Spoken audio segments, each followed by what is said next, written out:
Le maillot a heurté le parquet dans un bruit mat. Un son qui a résonné, étrangement fort dans le silence. Mon fils, Mathieu, le fixait comme si je venais de lui tendre un sac de linge sale, et non un morceau de mon cœur enveloppé dans du papier de soie. Papa, il ne l'a même pas ramassé. Il est resté là, dans son costume à plus de 1000 €, fraîchement débarqué de Paris, à regarder mon cadeau d'anniversaire comme s'il était contaminé. C'est censé être quoi, ça? Je m'appelle Gérard, j'ai 65 ans. J'ai passé 37 ans comme facteur à Saint-Étienne, à arpenter les mêmes rues jusqu'à ce que mes genoux déclarent forfait.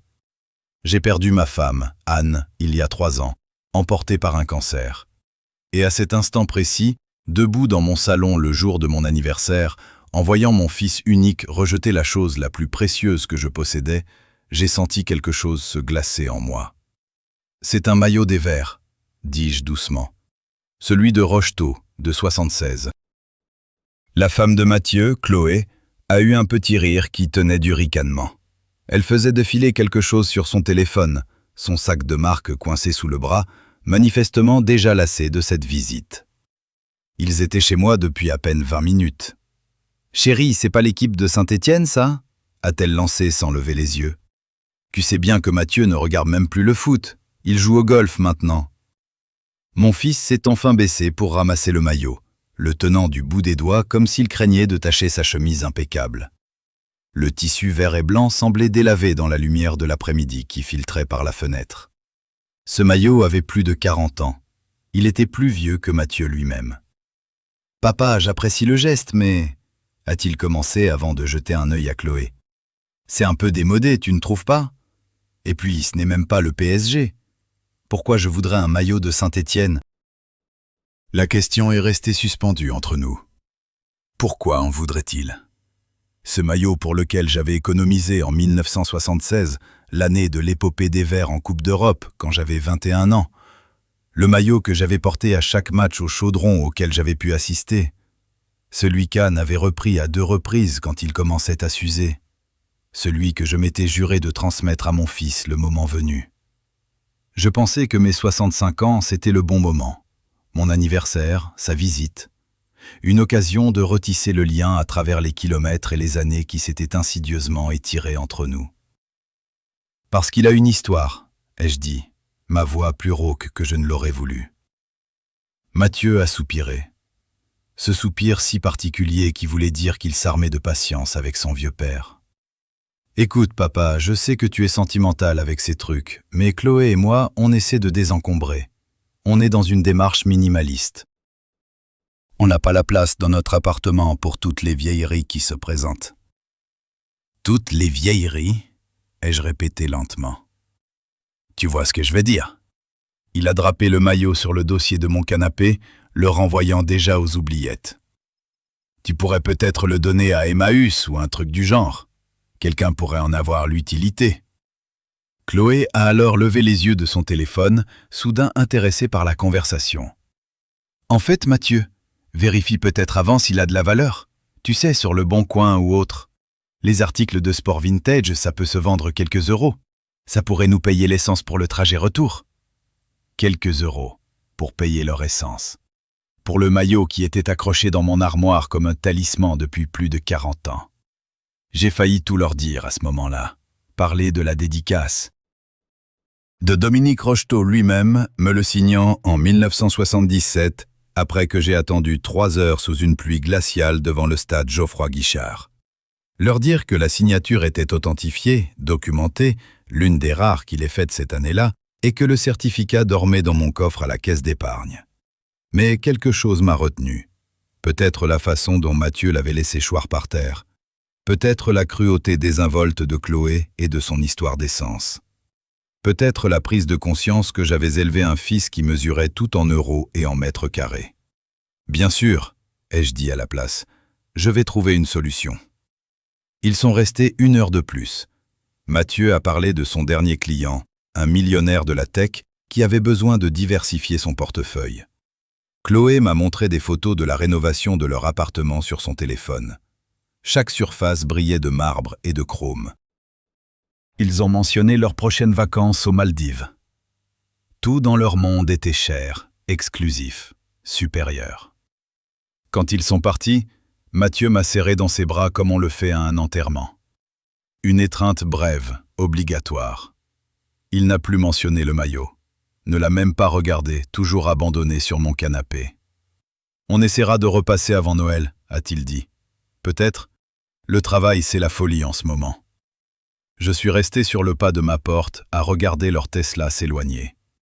Chloé était déjà retournée sur son téléphone et Mathieu vérifiait quelque chose sur l'écran de bord. Aucun des deux ne s'est retourné. La maison semblait encore plus vide après leur départ. J'avais préparé les tartelettes aux myrtilles cannes et émétants pour leur visite. Elles trônaient intactes sur le comptoir de la cuisine. Mathieu avait dit qu'il réduisait les glucides. Chloé pratiquait le jeûne intermittent. J'ai pris le maillot sur le canapé et l'ai tenu avec soin. Le tissu était doux, usé par les décennies. Les couleurs, passées mais encore assez vives pour raviver les souvenirs. Mon père et moi regardant les matchs sur notre télé en noir et blanc. Anne portant ce maillot par-dessus sa chemise de nuit les matins d'hiver. Mathieu n'avait jamais voulu de tout ça. Même enfant, sa calculatrice l'intéressait plus que des crampons. J'avais essayé de partager ma passion du foot avec lui, mais Anne avait toujours dit de le laisser être lui-même. « Tout le monde n'est pas obligé d'aimer ce que nous aimons, Gérard », me disait-elle.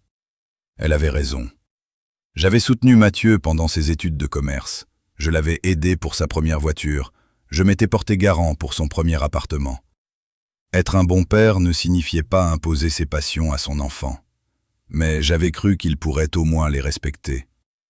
Assis dans mon fauteuil, le maillot sur les genoux, j'ai fait quelque chose que je n'avais pas fait depuis les funérailles d'Anne. J'ai pleuré. Sans bruit, sans drame. Juste des larmes silencieuses pour la relation que je croyais avoir avec mon fils. Pour ce garçon devenu un homme que je reconnaissais à peine. Puis j'ai séché mes yeux, plié soigneusement le maillot, et j'ai pris une décision. Le lundi matin, je me suis rendu dans une boutique de souvenirs sportifs du centre-ville. Franck Dubois tenait ce magasin depuis 20 ans. Il avait déjà essayé de me racheter ce maillot. J'avais toujours refusé. « Gérard Morin ?» Franck a levé les yeux, l'air surpris. « Ne me dis pas que tu es enfin prêt à te séparer du maillot de l'Ange Vert. »« Pas le vendre, » ai-je répondu. « Le mettre en consignation. Je veux qu'il soit vendu aux enchères, dans les règles de l'art, à Paris, là où on en tirera le meilleur prix. » Les sourcils de Franck se sont haussés. « Tu es sérieux? Tu gardes ce trésor depuis des lustres. Les choses changent. » Il m'a étudié un long moment, puis a hoché la tête. « D'accord, je passe quelques coups de fil. Il y a une maison de vente à Paris spécialisée là-dedans. Avec l'authentification que tu as et la signature de 77, Gérard, tu pourrais en tirer une somme considérable. » Considérable comment? Pour un maillot de Rocheteau de cette époque, signé dans cet état, ça pourrait partir entre 70 000 et 140 000 euros. Peut-être plus si les bons collectionneurs sont là. Le chiffre flottait dans l'air. Franck observait mon visage, s'attendant sans doute à un choc. Mais je ne ressentais qu'un vide, une colère froide et autre chose que je ne pouvais nommer. « Organise ça », ai-je dit. Et Franck, n'en parle à personne en ville, pas pour l'instant. Il a compris. Dans une ville comme Saint-Étienne, tout se sait. Les 3 semaines suivantes furent étrangement floues. La maison de vente a envoyé un transporteur sécurisé pour le maillot. Ils l'ont photographié, documenté, inclus dans leur catalogue de printemps. Mathieu a appelé une fois pendant cette période, un dimanche après-midi. Il a parlé pendant 12 minutes d'un nouveau client, s'est plaint des charges de copropriété. Il n'a pas demandé de nouvelles du maillot, ni vraiment de nouvelles de moi. La vente aux enchères était prévue un jeudi. Je n'y suis pas allé, mais on m'avait donné un lien pour suivre en direct. Franck est passé pour regarder avec moi, apportant des croissants de la boulangerie. « Nerveux ?» a-t-il demandé. « Est-ce que je devrais l'être ?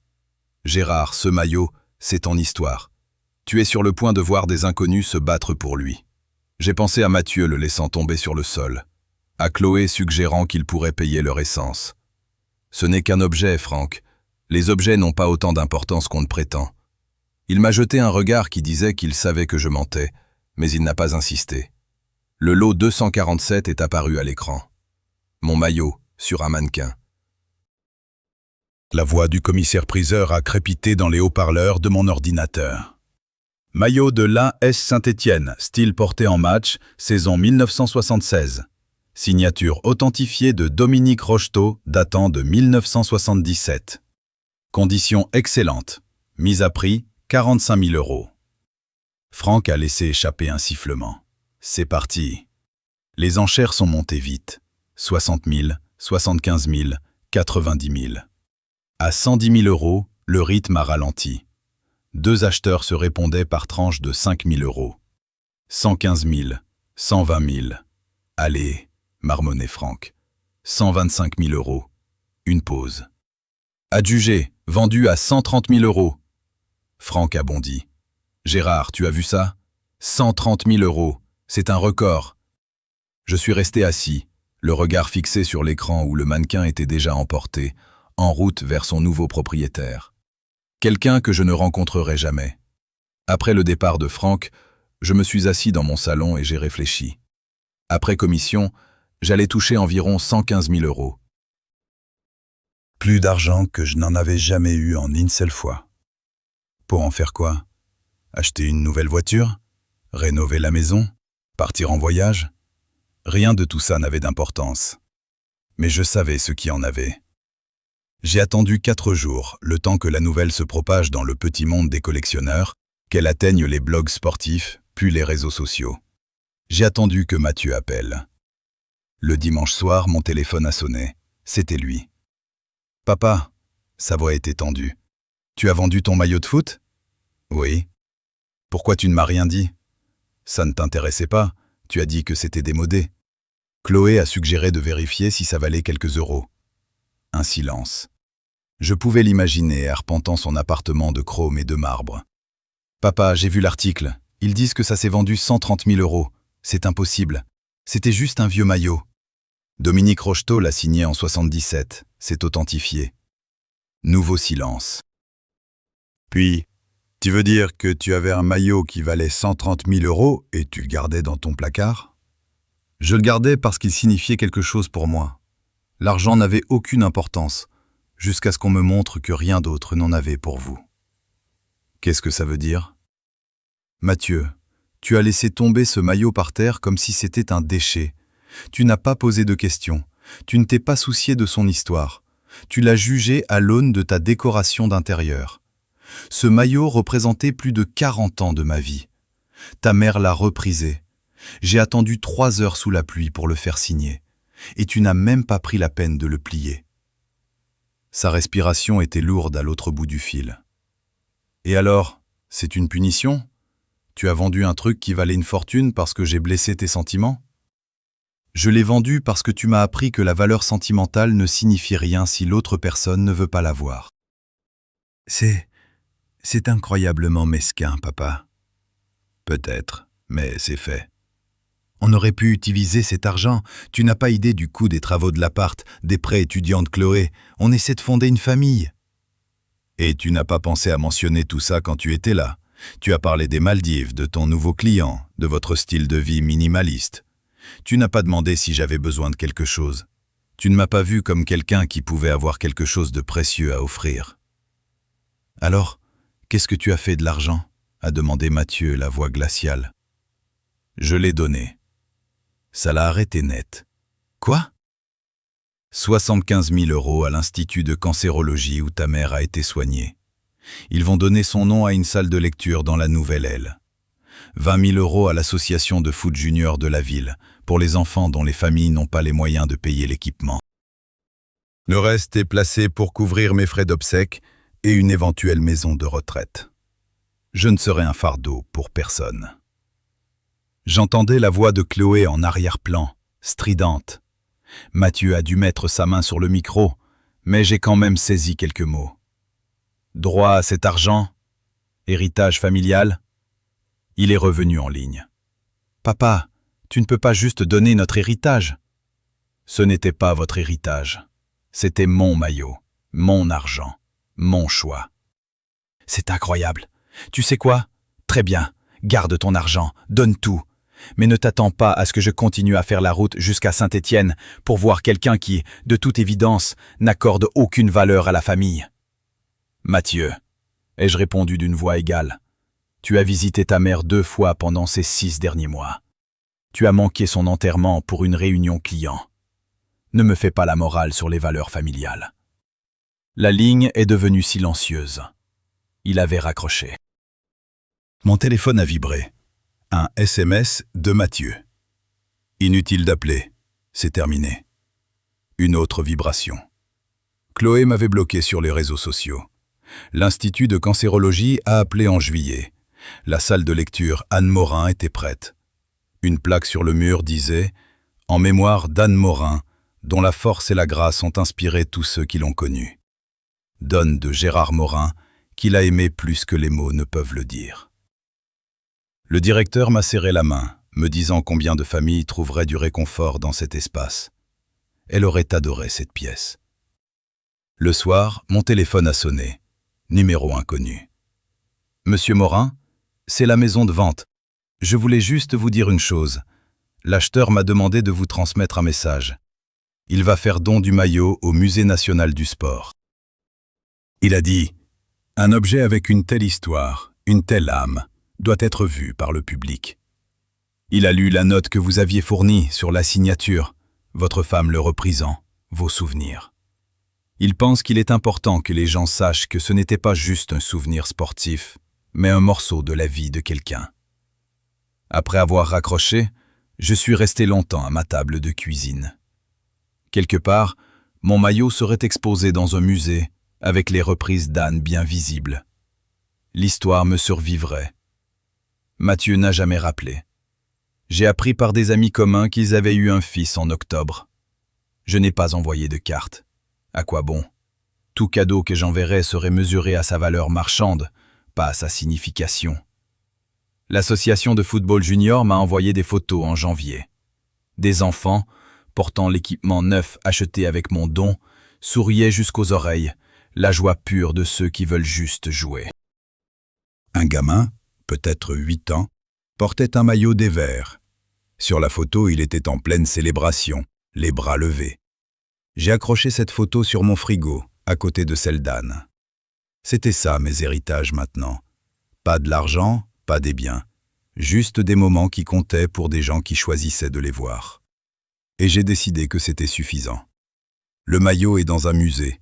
Mon fils est à Paris avec sa nouvelle famille. Anne est au cimetière. Et moi, je suis ici, à 66 ans, mangeant des coquillettes au jambon devant un match à la télé, seul dans mon salon. Mais la salle de lecture porte le nom d'Anne. Les enfants ont leur équipement. Et quelque part, des gens apprennent que Dominique Rocheteau a un jour dédicacé un maillot pour un jeune facteur qui aimait ce jeu au point d'attendre 3 heures sous une pluie glaciale. Certaines histoires n'ont pas besoin d'une famille pour continuer à vivre. Elles vivent d'elles-mêmes.